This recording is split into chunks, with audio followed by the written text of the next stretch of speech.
We examine the impact of the Northern Renaissance. As the Black Plague spread north across Europe, the reasons for the Renaissance usually came after. Northern Europe was still dominated by feudal lords and a pretty conservative style of governance, lacking a direct trade relationship to the Mediterranean, which had shaped the life of the Italian city-states and their families. Many of the churches across Europe were stone Gothic cathedrals that had limited space for artwork. Northern artistic endeavors had to center around detailed realism to fill those small spaces of church walls and book pages. The great painters, centered in Flanders, used a wide variety of colors and painted in very fine details. Unlike the southern painters, they painted as they saw it rather than on the laws of perspective.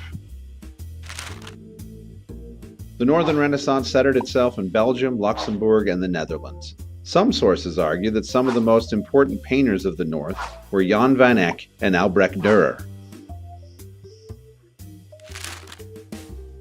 They used oil paints to capture a standard of beauty that was based purely on observation. The idea of humanism also expanded into Northern Europe, but combined itself with Christianity through men like Erasmus. Christian humanism encouraged people to look at Christianity from an inward perspective rather than an outward one. It stressed living your Christian faith to be a good person rather than doing it to get into heaven. It encouraged worshipers to focus more on faith rather than on rituals. They wanted to reform the Catholic Church and make its message less about rituals and more about faith message.